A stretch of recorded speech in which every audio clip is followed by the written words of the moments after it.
Boom. Ladies and gentlemen, welcome back to the DJ Life podcast. Hello. Erik Massengale, as always. DJ Rick Webb. Dude with glasses. Dude with white speakers and glasses. I don't know if you saw. Do we really have to get into that on this podcast? Just saying. I got him. I'm officially a luxury DJ. You can listen to my advice now. All right, so someone go back and clip every single time that he's talked shit about white speakers and then just put that clip right at the end. Now an owner of white speakers. That's what I was telling Rachel. Nice. Oh, we got it. All right, Rob, you're invited to every future podcast now. Him and Hi Kevin always got the soundboards and everything. We need to get one of those. Anyways, so tonight, you gonna do it? Oh, I thought you were going to do it. You started I just it. looked over. No, you go ahead. Today we got Rob Ferre. Woo! I even bring my own music. Welcome to the DJ Life podcast with me, your guest, Rob Ferre. Okay, there you go. Hey guys, such an honor to be here. Hey, I do my own walk-on music. Yeah, honestly, that was like super. Obviously, was a joke, but that was like super well put together. Like that sounded great. I've been rehearsing all day. You've done this before. Yeah. Didn't you do you? You know, obviously, we're gonna dive into your whole career, but like, Right. through COVID, you did like all that type of stuff streaming. Yeah. And whatnot. Do you still do that? Yes, Yeah. I still do game shows, maybe 3 or 4 times a month, depending on the company. Certain companies I have reoccurring events. I do onboarding events. I do entertainment. It's primarily game shows that I do this for. And I do game shows for companies who are now a remote workforce. And COVID actually introduced a lot of that. A lot of people know how to use Zoom. They know how to have a virtual background. Scan a QR code. Right. Exactly. Yeah. We've accelerated that. So the remote workforce is huge now. And so I do a lot of virtual game shows. I did an event for Fidelity about a week ago. I work with Cisco still. And so I do a whole lot of companies and I do a lot of their events. Yeah. Well, that's cool. Yeah. So Rob, I mean, he is a DJ, obviously, but I would say he's not the average dude. Where did you start? All right. So I've heard your story a few times, but I'm going to ask you like I haven't. So where did you begin to just get your hands into music at all? Right. So I like to place DJs into different buckets. And That's fair. Before we get into my origin story. I like Okay. this. All right. I think we have one of them in the room right now. Gearheads, people that love gear. They know technology. They know how to manipulate things, and they can create awesome things. Also, I think a lot of DJs are just young kids who know how to, adult kids that love to set up their musical forts. Mm-hmm. Yeah. Remember as a kid, we used to set things up? I feel like that's a good way to say that, though. You know, Right? It's like a constant, how can I make this bigger and better and cooler and funner and blah, blah, blah. Yeah. Yeah. One of the guys I'm really impressed with, I saw him at Midwest DJs Live, and oh my gosh, I'm just blanking on his name right now. But he has the best fort ever. His video screen goes up and down. Is it Ken? Ken? Why am I forgetting his Ken, last- Ken. Murphy. Ken Murphy. That's it. Yeah. Yep. Yeah. That guy is next level. His setup is amazing. I love it. And so one is gearheads. 2 are former musicians or musician types. There's a lot of great DJs that just know music theory. One of those people being like David Osborne. I don't know if you know David Osborne. Yeah, we've had him he's on here. He's really good with music, and he just knows how to manipulate music. He knows pacing, and he knows the phrasing and all that stuff. So that's it's like a Brandon Ragosa. Like you can just tell there's something else. He's just the next step with the music part. You know. 3rd, I think, are business owners. Erik, I would think you're more of a business owner, even though you come from a DJ world. You like running a business. You like gaming that system. Yeah. You like making money, and you like seeing how you can scale. I just love that things. cash. You also love systems and processes, right? Right. Yeah. And so I would kind of lump you into that. You may be a great DJ, but it I doesn't think really your strength is in your business, right? I'll take it. That'd be a good assumption. Yeah, I would And say then so. maybe number 4 or 5. I mean, 4 are my types, are the entertainers, people that just like to be on a microphone, be in front of an audience. If you've been to DJ Collective, Sean Patrick, we're cut from the same cloth. He was the MC. Like, DJing is something that he does, but being in front of audience is what he's always doing. And that's what I consider myself, an entertainer, in the sense of DJing is just one stage that I get to perform on. So I was always looking for stages. And so now we're going back to that origin story. Right, yeah. I wasn't the guy who was like, yeah, I did my first DJ gig for my middle school dance. Like, I wasn't that guy. But the first time I ever knew that I wanted to manipulate music and get crowds and audiences to, like, move was in high school. I would take my boombox to all the football games, and I didn't like what the pep band was playing, so I would throw in some jock jams, and I get everybody doing the Macarena and doing hip hop hooray, ho, all that stuff. And so that was my first thing. And then I moved into DJing for the minor league baseball team here in Salt Lake City. So I was their DJ, stadium DJ, and then I DJ'd in college for the radio station. When I graduated from college in 2003, I moved down to Orlando. Little did I know what opportunities were there. I wanted to go down there and start working for like ESPN and maybe be a host or something like that. And Elliot Hansen, who is DJ Elliot down there in Orlando, he met me at a talent show that I performed at, and he took me under his wing, and I started learning all the different ways to do what he called it was an interactive theme park DJ. So that's what I was. How did you meet him? He's in Orlando. You're in Salt Lake, so that's not close at all. I moved down to Orlando, and I probably skipped that part. I moved down to Orlando in 2003. I graduated from college, and I'm like, okay, what am I going to do? So in 2004, I moved down there, did the college program. Oh, okay. I'm at the college program at Walt Disney World, signaling cars to their parking spots, like, hey, everybody, right here. That was the college. This is my calling. That's awesome. But, right. Yeah, exactly. So I'm at the college program, and I enter into the talent show, and I do my fake magic show. Yada da da da yada da yada da da da da da. Hey, and it was the stupidest thing. People can see this on YouTube, can't they? Yes. Oh yeah. Yeah. Yeah. Oh yeah. Oh yeah. That was stuff like that. So I won the talent show. A couple weeks later, Elliot's DJing. Honestly, that reminds me of that Family Guy episode when Jesus is doing the thing and then he puts the ring over and the dude's like, "What?" It's the same routine. It's the same routine. That's it. It's the same routine. There was this guy who developed it back in the 70s. He was actually, I forget his name, but he did this whole routine, and I saw somebody else do it, and then I mimic it. Like, it wasn't my routine. I adapted it from somebody else. But he saw me at this talent show, and then a couple weeks later, he's DJing, and then I'm like, hey, I was that kid who'd come up to him, can you play this song now? Can you play this song now? And he's just like, I don't care. Nobody else is dancing. And I was like the only kid dancing. Okay. Yeah. And I'm bringing in other people, and I'm like showing them my line dances, and everybody's like, wow. And so Elliot saw that in me, and he's like, hey, have you ever thought about being a DJ? And I was like, well, I've been a radio DJ. He's like, no, a theme park DJ. I'm like, ooh. And so my first job as a theme park DJ working for him was actually a company called Electro Magic, which is owned by Promo Only. Oh. And so all our gear was promo. All our music was promo only. We were sponsored by like Pioneer stuff. They get all their stuff from YouTube, right? Yes. Yeah, I thought Everything. so. Yeah.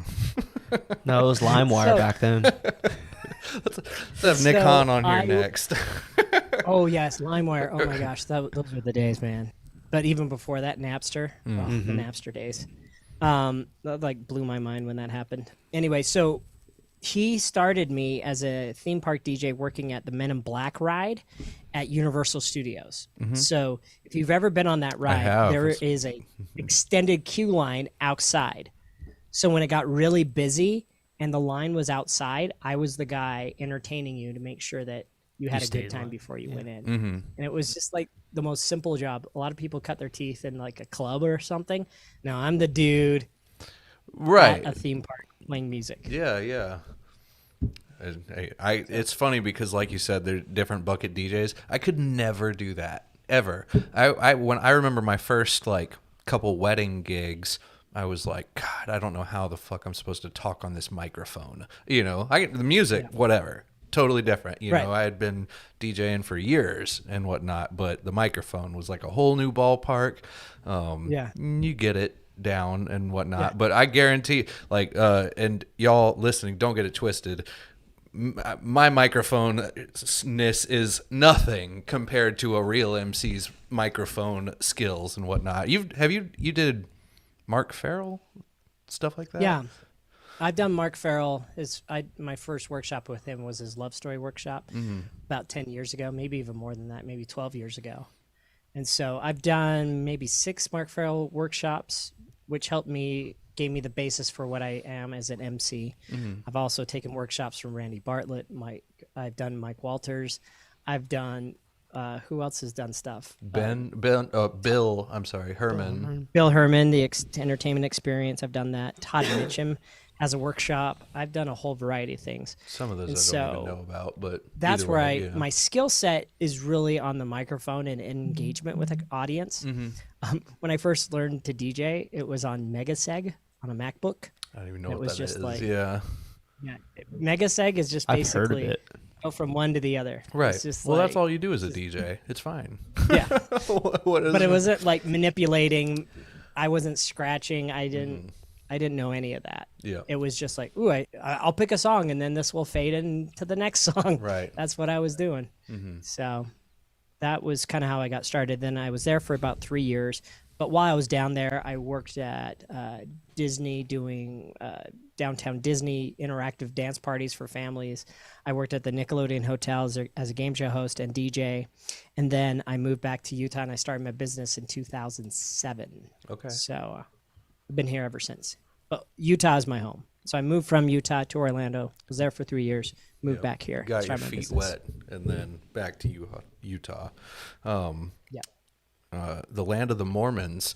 It's funny. You said Salt Lake City. I just went to New York with my wife. Weird. Yeah. And saw the Book of Mormon, right? And Yes. I don't know if you've ever seen it. Just completely absurd. I was dying laughing. Yes. And honestly, Yes.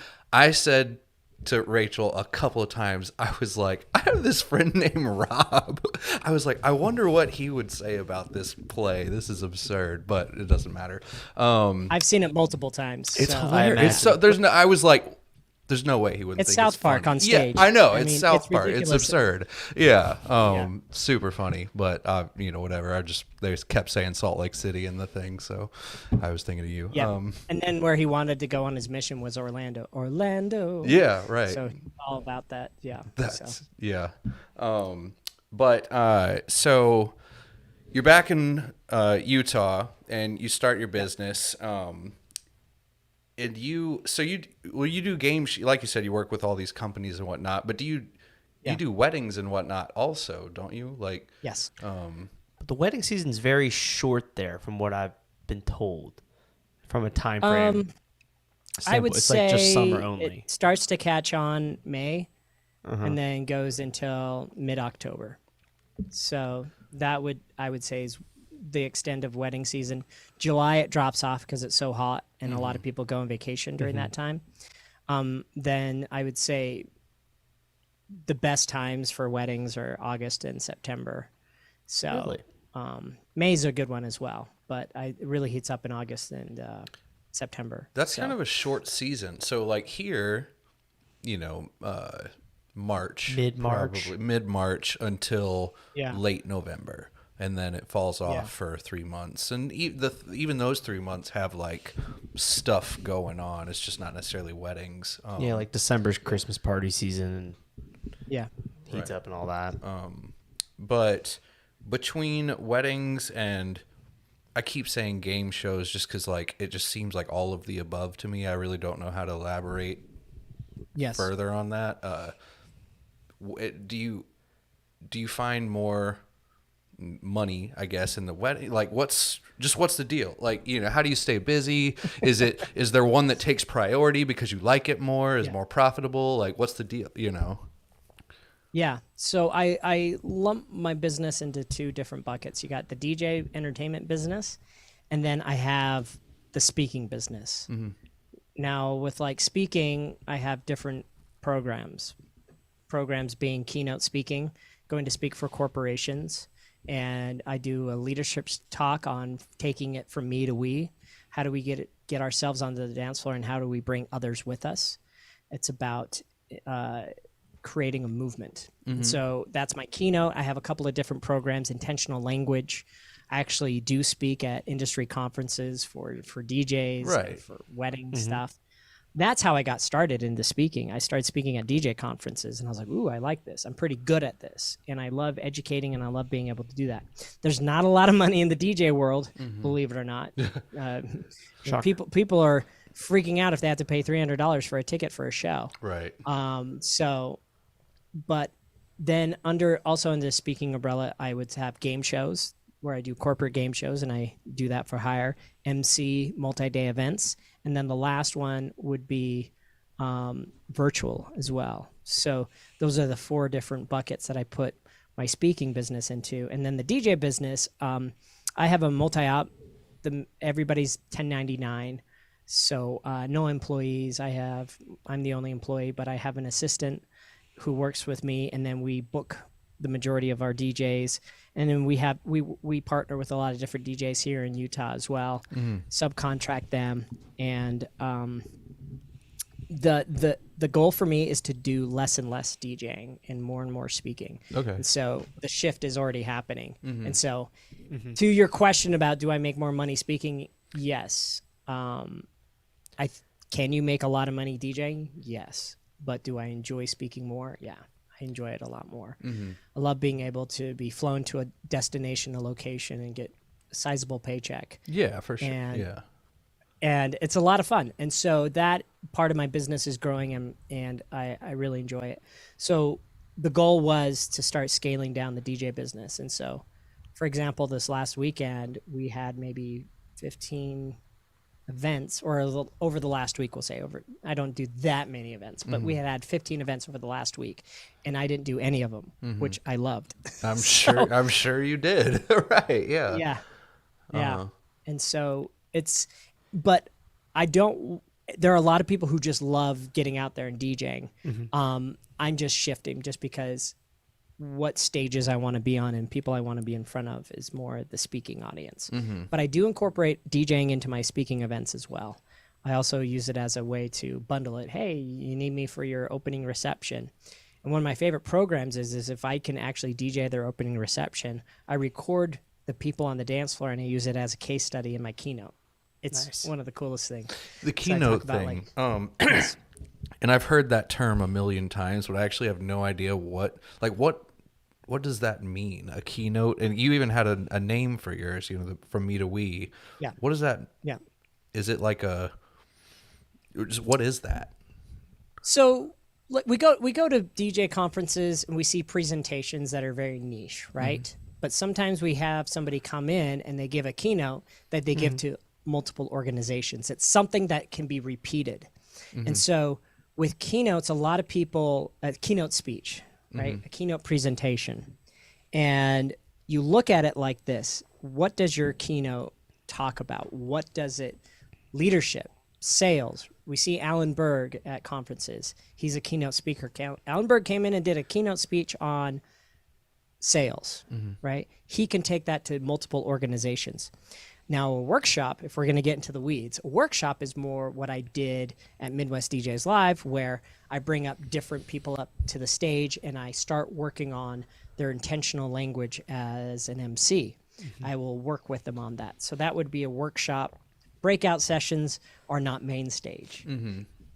A main stage keynote is the thing that everybody sees. How do you go about getting the word out for your keynote so that someone will ask you to come do it? That was going to be my question as to how you've rolled out and gained more and more companies and conferences to speak at. Is it more of a who you know basis, or is there actual people involved that you can reach out to, organizations? Because obviously with the DJ business, Wedding Wire and the Knot or word of mouth and blah, blah, blah, like we've gone all over that up and down for years. But like that, I have no fucking clue how you would go about getting a job with that, how do you fucking do that? It's a lot of the same, I would say a lot of the same principles within any type of business or getting in front of audiences, right? You just got to start working on it. I think the most important thing is your marketing. You got to have some videos. You got to have some testimonials. You got to have proof of concept, right? You got to have a website. People go to the website. But a lot of people get started by speaking at industry conferences, or they might be a speaker for their business, the company that they work for, and then they go off and be their own keynote speaker. So there's lots of different hustles. You can start speaking for free, or as I like to say, showcasing in front of smaller organizations. Things like your local chamber or your Lions Club, whatever, right? Yeah. And then you could speak at conferences. And some speakers, they don't get paid up front, but they get paid on the back end with books and programs. Right, if they have something to sell of some sort. Yeah, exactly. But the way I've built it, I've been highly involved with the National Speakers Association, and I've been serving in the association, and I speak to other speakers. I've showcased in front of my fellow speakers who have helped me and given me introductions to other companies and organizations and associations. And there's a lot of different work within the speaking world. You got youth, where you do high schools, and then you also have college circuit, and then you have association worlds, bigger associations. There's always conferences for associations, and you got your corporate work. And then I also have another bucket, which is personal development. People who put on maybe their own things, like a Tony Robbins. And that's like, you have the power within you to do this amazing thing. Oh, yeah, right. Just reach under your seat and grab your energy, right? Snow Patrol starts playing. But for yes. real. Yes. Right. And so there's so many different models within the speaking world. I currently now have an agent who gets me my game shows. I have a bureau that gets me a lot of my speaking engagements this year. I've done some showcasing. And then a lot of other people, they do a lot of outbound. I don't do as much outbound as I should. I don't like outbound calling. I don't really like reaching out to organizations. But there's a strategy where you say, okay, the great thing about speaking is there's always work, and there's always like yearly events. Sometimes with weddings, it's like a one-off. Hopefully you tell your friends and you get a spin-off, right? But with speaking, you can look, I want to speak for the Plumbers Association of America. When is their annual event? August 2023. What are they looking for a keynote speaker? I could reach out to the organizer, give them my name, right? Or we've already filled that. So you do it again the next year. Hey, when do you start planning for 2024? October, 2 months after we finish our August event. Great. So there's a lot of outbound that you can do with things like that. And so I've learned the strategies there. But the secret to my success is relationships, being vouched for by other speakers who say, Rob does this. He's amazing. Start using him. And the cool thing about speaking as opposed to DJing, what happens when somebody says, I need you to DJ? Everybody chimes in like, I can do it. I can do it. I can do it. You can think about your local market. Yeah. Everybody's thirsty for the same job. Everybody can do a wedding. But then let's say they get more specialized. I need a bar mitzvah DJ. Ooh, maybe 3 people chime in. And then it gets more and more specific. That's the great thing about speaking. I need a speaker who speaks on generational wealth. I know one person that speaks on that. I'm going to tag them in the post, right? And so that's the cool thing about speaking is, hey, you used me this year. Why don't you use a friend next year? Why don't you bring me back in 2 years, and I'll give you a different program. And a lot of the people in the National Speakers Association, we have an abundance mentality where we want to be able to help each other. And what Erik speaks on is very different from what I speak on. Erik speaks on systems and processes. Rick speaks on maximizing your gear, DMX, whatever it may be. Does that make sense? And so that's the cool thing about speaking. We all have different areas of expertise. Whereas DJing, like, oh, I could do that. It gets rare when you say somebody, I need somebody who's a video mixer or somebody who knows like 90s a lot of DJs just can pretend I could do that. I know. Yeah.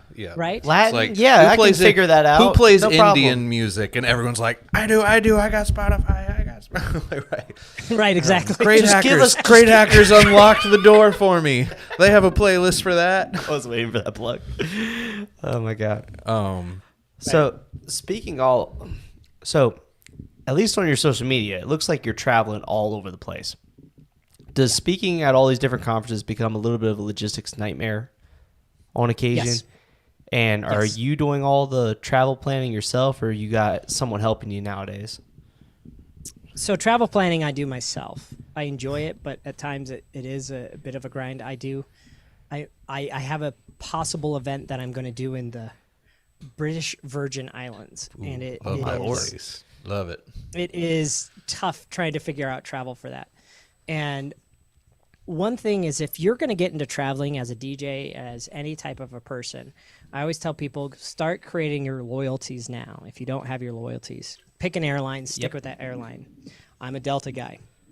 Not everybody has the luxury of having a hub where they are. I have a Delta hub, and it's wonderful. Mm-hmm. Then you start getting status, and you start getting upgraded. Pick a hotel. I'm now leaning into Marriott, right? Pick a credit card where you can get rewards and points. Mm-hmm. So for me, it's actually kind of a game. Like, okay, how many points can I get? How can I use this to book that? And so, yes, it can be hard, but I like being in control of my schedule. And I usually book like I get there a day before, and maybe sometimes I book a day after to do a little bit of sightseeing and whatnot. So it just depends on the event and where I go. I went to Reno 2 weeks ago. I stayed for one day. So a little less than 24 hours. I gotta roll. Yeah, I'm good. I'm good. So I went to France last year. We booked the event was 4 days, and then I booked we stayed maybe another 4 days after that. So we were gone a full week, right? And so I like doing my own bookings, but I have an assistant who Erik knows who works with me. Once I got my DJ EP automated, it changed my life. It just made my life so much easier. But we're still tweaking it. We're still refining it. Right. Never-ending process there, but yeah. Never-ending process. But once I did that, it was like a cheat code just to make my life a lot easier. Like, I'm putting all this money down so I can enjoy my life. And Melissa does a lot of the stuff on the back end. So the hard part for me, I think I was listening to you talk to, I think, Cooper about emails or something like that. Or maybe, I don't know where you said emails, but emails are the bane of my existence. I hate emails as well. Like, could this have been a text message? Right. Does this need to be a Zoom meeting? At least it's not a phone call. Oh, when people call me and it's like something that could have been summed. You didn't even need to email me either. This is pointless completely. My problem with phone calls is I'm bad at taking notes from phone calls, and like someone will call me and say something, and then I no longer have proof of what the fuck we talked about. I have a call service. I have a call service. Eric Yeager told me about the call service, and it's like $85 a month. It's just worth every penny. And I don't know the person that takes the call. Some lady. It's not overseas or anything like Pakistan. Just some lady. I don't know, but normal people voice, basically. And she'll take the message. She'll ask what your event date and your email is, like your contact info, and what your little message is. And I provide her like the questions I need to know. Like, are you a current client? What's your email? What's your event date? And what the fuck do you want? And I just get like a little email or a text if it's urgent of all that information. And I usually just screenshot it and send it to my Melissa. His assistant's name is Melissa. And I just be like, handle this, but it weeds out the bullshit. Sometimes it's someone just trying to sell you a wedding show or sell you this or that, and it weeds out all that. Or they're just that kind of person that can carry on a conversation for an hour with themselves, and you're just sitting there listening. Whatever, but nothing interrupts and ruins my day more than receiving a phone call. I don't answer phone calls, period. And it takes you off guard, and I always let it go to voicemail. I'm like, same. I think if it's important, they'll leave a voicemail or they'll text, and then I can be prepared to reach out. I can take a note, or I can just text them. So there's a lot to that. And what some people just don't, what is your time worth? I think for you, $85 a month is worth your time. Oh, it's like, just, cool. I can now focus on all this stuff. I couldn't Even be if it's just more one phone happy call. about paying that. Yeah. I mean, I 100% immediately worth it. changed phone. I gave him my old cell phone, right? I put it on this iPhone, and it forwards all the calls from that iPhone on my old cell phone number to this call service. And then I got a brand new number, so no one has my phone number. That's wonderful. Yeah, it just was the biggest sigh of relief. But yeah, emails, you fucking hate emails. Yeah, I hate it. It's the bane of my existence. I wish I could just, like, in a perfect world, I just want a booking agent. Melissa does actually a lot of my bookings now. She does sales for me, which is wonderful. Some people love the hustle. I don't. I like detaching myself from sales because I always think about, why didn't we book that? Why did this person not get back to me? Like, there's so much in that like goes into my ego and into my brain. I don't have to worry about it. I'm like, hey, did you end up booking this? Oh yeah, I did.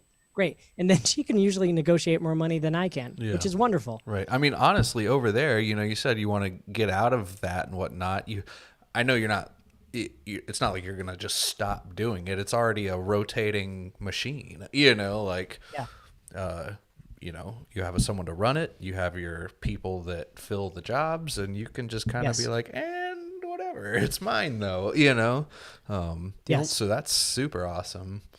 The only part of the sales process I like is like custom people that want custom shit that like actually triggers my mind into figuring out how they want. Like when people contact and they want like pipe and drape, or they want to recreate this Pinterest image or something like that. That's where my gear side takes off as to, ooh, how can we do this with the gear that we got? And as long as the budget's cool, the creative process is what I like. I could care less. I'll just slap a number on it that works for me. If the number works with them, great, I'm down. But like, the actual sales process isn't fun. The creative process of creating it is fun for me. Yeah. And the cool thing about the creative process, what you just expressed, is if you've never done a thing before and you're like, I want to take this on, you now have a new product or service. Like, we've never done this before, and now you can start pitching that to clients. And that's what I love about the game shows. Somebody comes up to me and say, we want to do this type of a game show. I'm like, okay, I've never done that before, but I'm up for the challenge. But I do charge more if I have to customize it. Yeah, but it's got to be worth your time. Once you have that, it's part of your repertoire or part of your gear, right? So yeah, I agree with that. That's so funny in general, just because we never had bistro lighting. The first person that bought bistro lighting probably paid more than any other person would ever pay for our bistro lighting after that, because they're paying for us to sit there, make the mistakes, figure out how the hell to do this. And then when we got it all together and we were like, well, we're never doing that again. We're doing that again. We'll do it this way next time. And then it gets, but also the people on the back end are it's cheaper for them because we can do it more efficiently now. We know how to do it. We know how to do it efficiently. So it's just the way that it works. You're paying for the upfront investment in us to figure out how the hell to do it. Exactly. It's cool. So can I have a question for you guys? Ooh. Yeah. Reverse. I like My it. question for you is, what was it you thought we should have Rob on? I'm very curious. Like, why did you think I was a good fit for this show? What was it you also wanted to learn? I guess it's kind of a leading question, but I'm very curious. So, I mean, honestly, every DJ, I feel like, so first off, like originally when you said, oh, you have your 5 different buckets. Yeah. So every DJ, and I'm the one that hate on DJs. We're doing the same shit, in my opinion. Basically, we're all just I'm the businessman. Rick's the DMXer dude. But like, I bought some white speakers. It's okay. I'm the fucking that kind of DJ now. Who fucking cares? But you are different. Like I said, it's like I understand the marketing for a premier wedding DJ company. I understand the marketing for a Craigslist DJ company. I understand if you're production crew, I get it. It's just, and that's what people are used to hearing and whatnot. And But other than, because I mean, obviously we've talked plenty and I've seen a bunch of your stuff. I just have no concept of how you got to, other than your literal story, I just don't know anything about what you're talking about. It's so different. And other than you literally DJ weddings, you're not a DJ at all, No. but you are in the realm of entertainment. Yes. And it's with a microphone. It's not like you're a flute player. You're not a violin player. You know what I mean? You're not like a musician, unless you are, and I just don't know about that. But so it's a type of DJing. This is where he breaks out a saxophone and just goes in. I would, if I had to put you in a group, like you said, with the other examples of keynote speakers and people that stuff like that, I would put you in the group with Mark Farrell and Bill Herman and stuff like that. But I also don't really know those dudes, Right. I'm not going to say you're more interesting, but I know you better. Right. And we shoot the shit better. So that basically. I was about to say, I'm going to touch on multiple things, what you just talked about. First, we're going to talk about the instrument. Are you familiar with this instrument? A lot of people are. It looks like that game when you try and expand your lips and talk through it. You know what I'm saying? And you're like, that is not it. Oh, okay. This is a nose flute. This is the one instrument that I'm really good at. It's a nose flute. What?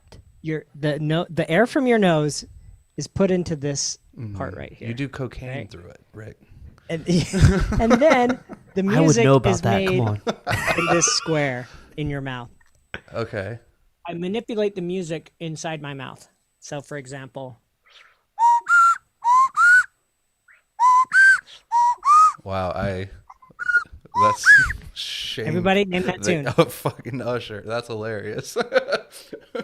How long has this been going on? Is that how you just hold it pick to your this up, face? or my mom bought me this when I was like a kid, and she's like, my Lord. "Hey, here's a nose flute," and then I picked it up, and I haven't let it go ever since.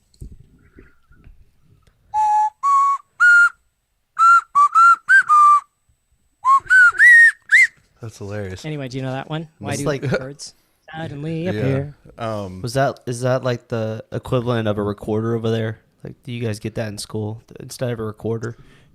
My mom has a bunch of recorders. She actually teaches kids how to. When I was in second grade or first grade, sense. whatever year you learn the recorder with or whatever, Yes. I actually learned how to play that funky music front to back. But I also learned the guitar solo with the recorder because I was just obsessed with it. Do you have a recorder on hand? Like, we could do a duet right now. So Should have been prepared. yeah, with our I won instruments. that blue ribbon. So my answer is different than Eric's to your question, Let but me hear your answer. so our show is predominantly about just in general industry people, in terms of people that create businesses out of whatever it is in the DJ industry, and also trying to inspire other DJs listening as to what they need to know, or to push them. Basically, there's all these successful people. The knowledge is out there. Go do it. Go basically just go after whatever it is you're trying to do. But from a perspective in the industry, kind of along the lines of what Eric said, it's kind of fascinating a little bit of what I see you doing out there with the entertainment side of things, the game show. Like, you started sort of in the DJ industry, but are completely branching out into entertaining, game show hosting, and going down this high emceeing, energetic entertainer role. And other DJs out there might be in that position. I got one in my company that he's amazing on the microphone. He's also a great DJ, but he goes by the name DJ Showout. And literally, he's on the mic. Like, this dude freaking cracks me. I had him MC my prom, and I was literally dying laughing at his MCing while I'm mixing. Yeah, he has like the whole crowd doing like the leaning left.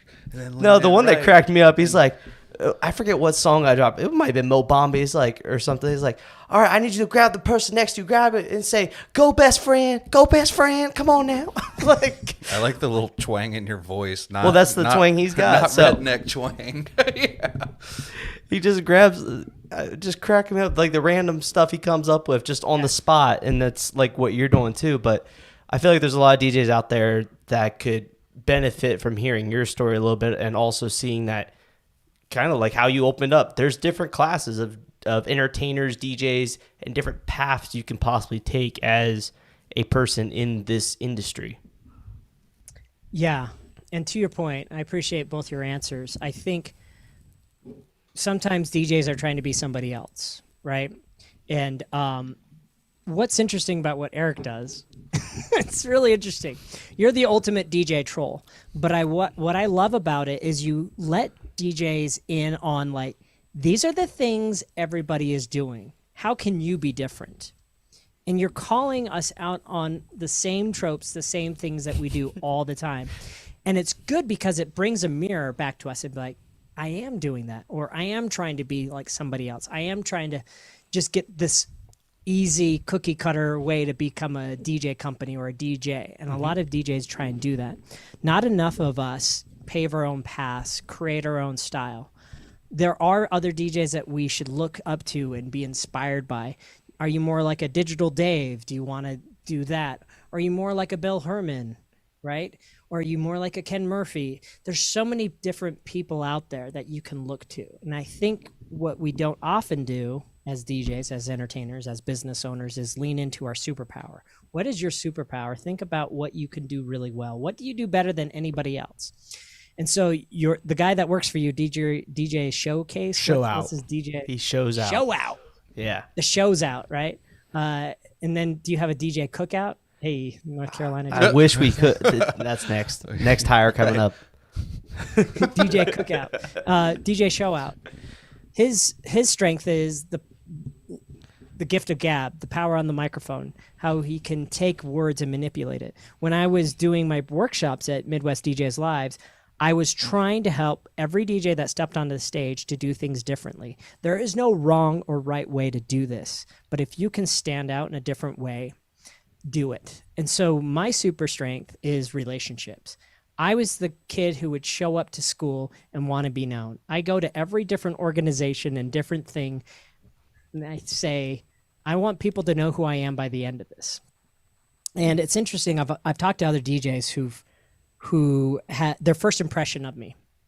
Chris Hintz, for example, he's like, I thought you were the cheesiest guy. I just didn't really know what to think about you. And then once I got to know you, I said, oh, that is Rob. He's the same person on stage, off stage, and that's actually authentically him. And I think sometimes there's a lot of DJs who are trying to be a facade of who they are, and they're trying to be, I'm going to put out this really cool photo of me, like standing in front of my whatever, right? We're always trying to do those type of things, and we're not being authentically ourselves. And I know that's a buzzword, like Premiere, but you said that. Were you joking when you said that? Oh yeah. Okay. Yes. I didn't know if you were joking or not. Here's the funny thing, Erik. This is the funny thing about it, and I like how you did that. When I first started as a DJ, when I did my first website, I wrote Utah's premier wedding DJ. Oh, okay. This is what like that sounds good, and I don't know why I thought that, but probably because I was parroting somebody else or I saw that word. But that's what you do is you turn this mirror on us and we're like, I did say premiere. For context, get a better word, folks. Get a better word. For context, I posted a picture. I'm standing there with Dallas in the middle of the two white column speakers I just bought. Yes. And I posted on Facebook and I said, I actually kept changing the caption to see what people would stick to more and whatnot. But the one that he's talking about, it said, I'm finally a luxury premier DJ. Premier DJ. And he said, I actually used the buzzword premier and made 1 million sales off of it. Yep. Anytime I'm doing someone's DJ event planner and if you're listening and you'd have this, I'm sorry, whatever, but it's like premier DJ company or luxury events, just something like that. I'm like, could you not have just thought about it a little more? Whatever, that. I laugh at the ones that have luxury in their names, and then I see them posting at barn weddings. Yeah. And I'm like, they're doing karaoke at a bar. You're not really following what days. you're saying. Yeah. And I think a lot of it's aspirational. especially I see it on Instagram all the time, and I see people parroting other DJs and using these buzzwords like premiere, luxury. I think the person who really created the luxury travel DJ is Brian B. Right? He kind of created that space, and now there's a lot of DJs like, I want to do what Brian B's doing. How do I do that? Right. Well, I'm going to change my name on Instagram to luxury traveling wedding premier DJ. Yeah. I mean, you know, Jason Jan doesn't work that way. No, that's how it works, man. Yeah, right. Jan I would say, is pretty much the leader of the whole, what do you even call it? DJ furniture and just mind-blowing local wedding DJ setups, you know. And I know he travels. I mean, at this point, he's fucking Jason Jan I, but everyone wants to be that, and there's nothing wrong with that. Like, there's nothing necessarily wrong with that. And keep in mind, we are, because we're on the Facebook groups, we go to the conventions, we're in the top 1% of DJs on the planet, because the majority of DJs are just still DJing in their bedroom, not giving a shit, or, you know, it's the random uncle guy and stuff like that. Nothing wrong with that either, but I'm just saying that we are in, like, top 1% as for investing in ourselves, meeting the Jan I's, meeting the Rob Ferres and whatnot. So for me to mock people with white speakers, I mean, obviously I'm kind of joking, but at the same time, it still is the top. You know, you think Uncle Joe, that, you know, the bride that just emailed, sorry, my uncle's going to do it, you're too expensive. You think Uncle Joe has fucking white speakers? Bro, right. You know what I mean? Like, you know. But speakers are not what a DJ makes. Definitely. You are not like who you are because of those speakers. I see 100%, you know. The best phrase is, speakers are meant to be heard, not seen. Yeah. Well, I thought the best phrase was, I'll do it for cheaper. Well, that's okay. This is the second best saying. That's my best phrase. This is the speaker saying. That's the DJ saying. I'll do it for cheap. Right. Oh my Lord. But the whole idea behind that is just be different. It's what Apple says: be different. That's what the whole mantra behind that. And I think if you can disrupt what other people are seeing, then you can stand out. And the thing is, there's probably a lot of people who are doing what you're doing. But what I loved about DJC, once I started going, I started seeing different types of DJs and different types of entertainers and different types of models, different types of groups doing the best in their markets or doing the best at what they do. And I think that's the most important thing, is surrounding ourselves with those type of people. And that's what I do. I don't ever want to be the smartest person in the room. So I'm a part of a mastermind group called Think Tank, and I love being in that group because I am like the least business savvy person in that group, but I'm being leveled up by being surrounded by these great business minds. So DJC, we'll say other people that have your style of career, whatever that, you know, MC heavy career. Who else at DJC would you put into that category? Other than Sean. Well, Sean Patrick, of course. Yeah. Sean Patrick and I are the two people who really focus on MCing. I don't know who else. I would say there's some really great people who are MCs who you could take them out of an event and they could do an event without having to touch the turntables at. Right. Probably for sure. Well, probably a lot of those MCs exist in the bar mitzvah world. So let's hold up our 5 different buckets, right? Of this style of DJ. You know, this is the turntable guy, and the one before that is just I'll just call it the DJ, right? Because it's just vague, just the guy that can DJ. And then you got your turntable guy, you got your business owner, you got your MC heavy guy, and I don't know, there could be more buckets, but whatever. But if we were to dump the world of DJs into said buckets, the very first column would obviously be 90%, right? The very first is just the guy. Yes. They're just DJs. Yeah, the turntable guy, and it might be more than 10, but you get my point.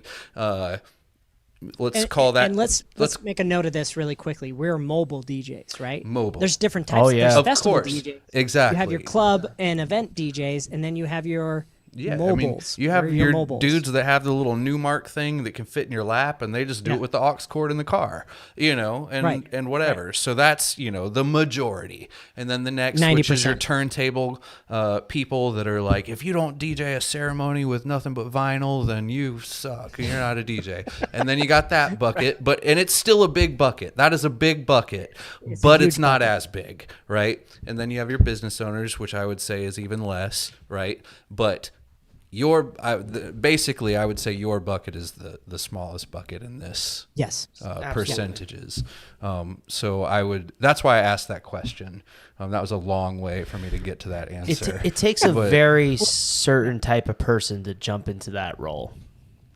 From the DJ industry, I would imagine someone in your role would be like the people that are doing the God damn it, I can't speak right now. The talk. What are they? I don't know. On stage keynotes. Yeah. On my bike. Oh, okay. The people doing keynotes come from a lot of different industries other than ours. Yes. That predominantly that's where all of them come from, is they're in that, I don't even know what you want to call them. They're building these courses and the sales and how to grow your sales, how to grow your business. And the marquee keynote last year wasn't like Stone Cold Steve Austin or something, some wrestler guy. They come from all different walks of world, basically, the keynote speakers. Yeah. So basically the smallest portion of the DJs become keynote speakers and go down that route. Yeah, I don't know. Yeah, it's those like are educators. Yeah, right. Yeah, educators in each industry. To some of those people that we were talking about, as far as your MC entertainer types, Mark Ferre was definitely one of that, where he started also in theme parks and acting and voiceovers. He's one of those guys. Bill Herman as well. He's like me. He's done theater, improv, things like that. He got into DJing, and that's one way to communicate and get audiences to move. And so there's and then the other person who's often inspired me is Scott Favor. Scott Favor's the guy who I really would watch his seminars on game shows, and he really helped me start building my game shows. And that's where I got inspired to build my own game show called The Best Game Show Ever. It wasn't like, okay, Scott, give me all the games that you have, right? I'm going to create all the games based on what you have. I wasn't going to mimic that. I was using that to be inspired by. And I think it's interesting. I think going back to an earlier conversation, information is so prevalent now. DJs can get information everywhere, from the vault, from this podcast, from DJ shows, just watching YouTube videos. And then they can go onto TikTok and Instagram and watch Mr. Wired Up or Eric Rhodes do their mixes and Nick get that Spinelli's stuff. Catching Up. Yep. Exactly. And so information is prevalent, but how do you stick out? How do you rise to the top? Yep. For me, it's relationships and being known and going into these events. But there's some DJs who we never see at those events, and they're just killing it all over the world because they have the right people in place who are booking them. Yep. Right? Yep. So, it's like, obviously I've seen everyone in the world's DJ event planner account at this point, but sometimes I'll have a meeting with someone. I have no idea who they are prior to the meeting, right? They're just like, hey, what's up? And I'll always go and I'll look at their numbers just to see like the type of approach we should do. And sometimes I'm just like, I'll like click and I'm like, like what? I'm like, who the fuck are you? Like, what is, it's just like millions of dollars in the mix. And we haven't even dove into anything yet. And I'm just like, how do I not know you? You know what I mean? Yeah. But that's not their MO. Their MO is to run a business. They're just running a business, right? And and I want the clout. I'm a clout chaser, and I am, and it is what it is. But it's just funny that that those people even exist to me. Honestly, it's every single time it catches me off guard, and I'm always like, man, I just forgot that people like this. I don't know everyone. So, and those are great people to know as well. Those who can just like run a business and just know systems and processes. And keep their Another guy I was going to name as well, who I think is fairly unique in the DJ world, is Chris Washburn. What I love about Chris, he's not all things DJ. He does a whole variety of things. He's a plays poker player. Yeah, he's a professional poker player. And He plays softball, Uh-huh. league softball. Like he does a whole variety of things. And I think DJs need to be well-rounded. Like all they put out on Facebook, on Instagram is DJ, DJ, DJ. Mm-hmm. And so if you can put out more things than it's just like, I'm a DJ, right? People like to buy people they vibe with, and they're like, ooh, I like this person. And so not enough people are putting themselves out into the world, which is hard in the social media world. If this is not your thing, then I get it. But if you can show a little bit more than just like, I DJ, right? What else do you do? Right. Well, some DJs are literally wet carrots though also, and they don't have that. And then they're going to hear this and try and fake their way through that, be like, oh, what do I want my personality to be? And then they'll try to invent it, and then that's not what we're talking about. No, they need to discover that what is going it is to not work for you. Just that makes them different. Right. If you are that person, just lean into like that, the wet carrot personality. Be Napoleon Dynamite, and people love you for it. You know, I don't have any of those on my friends list. People that just accept they're boring weirdos. Well, normally you won't find them, so because they're over here accepting that they're boring. I'm just saying, I can spot a few, and I can tell they're just trying. They're just trying to be cool or whatever the word, you know. But yeah. But yeah, you need to. There's this guy I met at MEX. His name is I forget his real name, but it's DJ Hamster Dance or something like that. He's from Minneapolis. Professional. And like his Instagram is ridiculous. If you go to it, it's him just like goofing off and doing like weird remixes and just like doing sketches and things like that.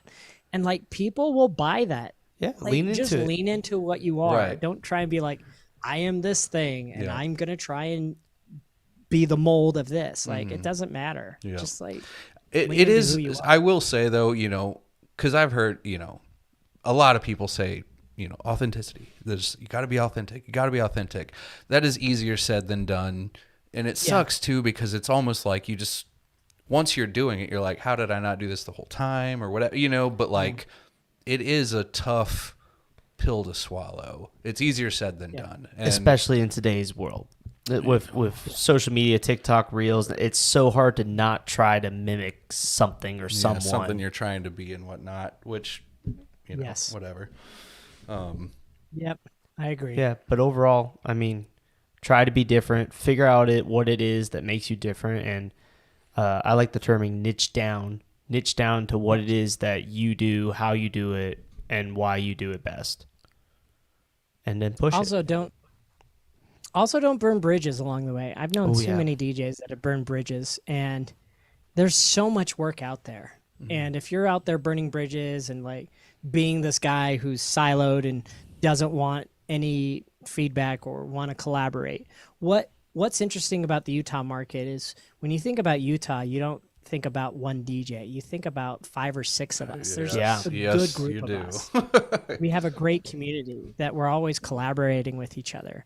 And those conversations started changing probably about 10 years ago. And I really wanted, like, people would go into the DJs forums and it would just be like, hey, I'm doing this club night. Cool. Like, nobody was really saying, hey, let's work together. I need somebody. Or let's get together. Let's exchange gear. Let's do this. Let's do that. And so the DJs who I think really thrive lean into community and want to work with each other. Mm-hmm. Yeah, Salt Lake is like one of the, that's got to be like the pinnacle of like DJ networking right now in the United States, at least. I don't know of any other city that does it that much, or is like all you guys hang out. New Jersey has a pretty good market. New Jersey, they have like a DJ association where they meet together. They're really good. New Jersey's a really good market, and but a lot of big personalities. And so, well, Jersey, that makes sense, you know. But it's like different because like Jersey's so big when it comes to like the amount of events they do. There's a lot of clashing and there's a lot of community involved, at least from my outside perspective. And I don't feel like I see that over in your guys' area. There's not as much clashing going on, at least that it gives off. Oh, here's the interesting thing about New Jersey versus Utah. A couple of years ago, this was like as of a couple of years ago, the Knot did like a survey. The top average wedding budget was in New Jersey. The lowest average wedding budget was in Utah. Huh. Isn't that crazy? Like average wedding budget, New Jersey, 60,000, right? Average. Yeah. In Utah, it was like 20. It's just like, I feel like we are on the lower end also. Yeah. A guy in the chat, I booked DJ Hamsterdams in Arizona. He's in my multi-op. What are the odds of that? There he is. Right.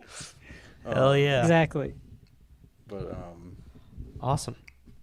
Rap. Well, I guess now I want to look at the chat. What people saying in the chat. It wasn't super busy. There was not not too busy questions today or anything. Except for Brian calling himself a wet carrot. Well, he is a wet carrot. I love that, wet carrots.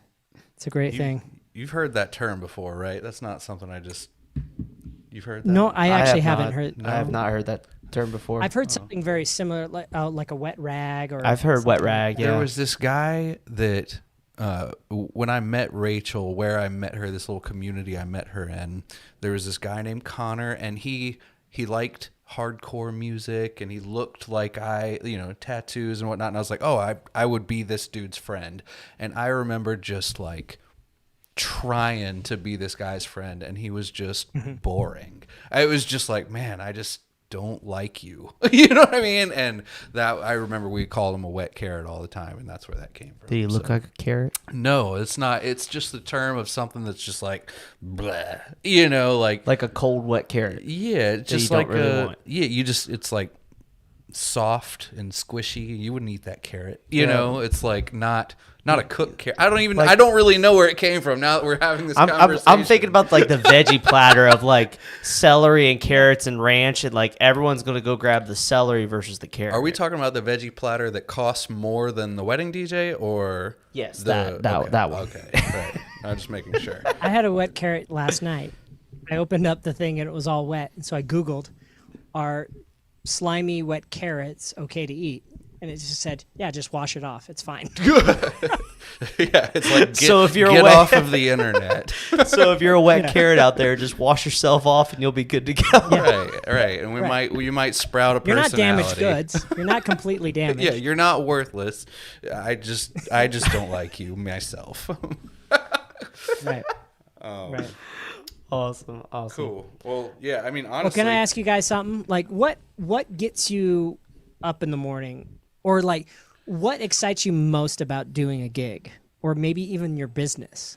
I'm very curious, like what drives people to do what they do. I'm very curious about that, because Erik, I feel like you said you don't DJ anymore, but then you still DJ, like you've retired, then unretired. Right. I still don't know what you do. So this might be interesting to know too, because like I think my answer is going to surprise you too. I DJ like once a year. Probably, because I'll get like peer pressured by a friend getting married, and I'll give in and I'll do their wedding kind of thing. Or I'll DJ like an emo night because I like that kind of music. I'll do it for free at a bar. I don't care. It's just fun. And then, but as for, what I get excited about and whatnot, other than that, I'm a total revenue guy. That's basically how I base the entire success of whatever I'm doing, is the total number of income across the board, all added together. That's the only number I care about. Yeah. But he's not a numbers guy. I'm really not much of a numbers guy, as much as you think I would be. And I'm enough to where it's not like we're like bankrupting, like, oh, we make $1 million, but I spend $3 million. It's not like that, but yeah. But I definitely care more about the total revenue than the ratio. I was about to say, I just had to preference that because I'm a numbers head. Like this is, everyone's probably gonna be like, no fucking way, but I love QuickBooks. I love going through QuickBook reports, making spreadsheets. I love analyzing our trends, like website views, converting to leads. What are we doing on social media? How does that correlate percentages, numbers wise? That's like the shit that I get into heavy in our business. So whenever I can create like ratios and formulas and stuff like that, and I literally just like, you love systems and processes. I do, dude. Rick literally will like map his life out on like a 15-minute block schedule for like his entire life. I time box every day. That's all. Just time boxing, no biggie. Rick is everything that I'm not. I love that. But that's the cool thing. That's what your superpower is, and you lean into it. And that's a cool thing that you actually get really excited about that. Like for me, I'm like, I could look at a spreadsheet and like, I don't. That's why I work really well with a business coach, because business coaches want to know your numbers. And like since I have all the numbers, I'm like, here's the numbers. We can now talk. Now she can help me with the stuff I don't really care about, like what new sales strategy are we running, and what new creative ads are we running, or can we post on this platform or that? Well, I never thought about that. What would that do to the numbers?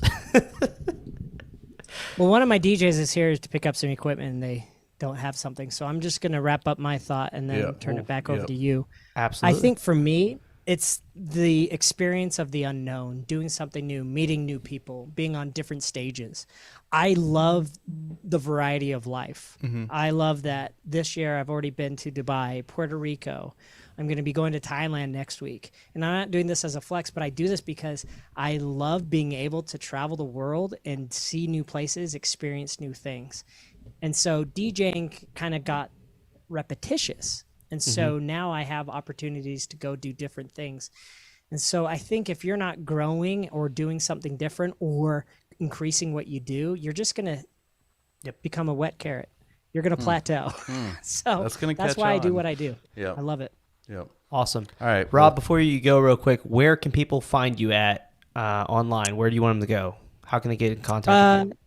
Yeah, the best way to go to Instagram at Rob Ferre, ROBFERRE. That's the best way, and there's like a link tree in there.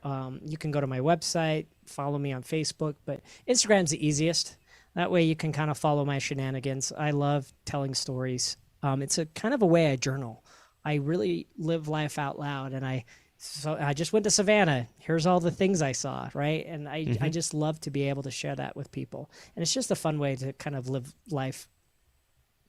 Mm-hmm. Cool deal. Awesome, Rob.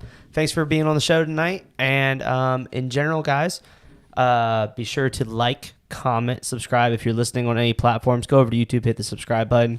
Eric, any words? No, other than bye. Just buy? Be a premier Goodbye. luxury DJ, folks. The premier luxury buy DJ. white speakers and you'll make more money. Yeah. Said Eric never until now. It's funny because I literally bought white speakers with intent to make more money with them. That's so fucked up. That's the fact that I did it out of everyone is just so the funny. one that preached your white speakers don't make you more money is the one buying white speakers. About to make more money with white speakers specifically. That's hilarious. Because you want it strategically, though. Anyways, guys, appreciate everyone for tuning in, listening. If you guys want to check out next week, we will have, is it Matt? Yeah, Matt Radicelli is going to be on next week, right? Ooh. Yes. That guy's a machine. Yes. So watch out. Yes. Anyways, guys, every Tuesday, 9 p.m. Eastern Standard Time. We'll see you guys then. Peace out. Goodbye. Peace.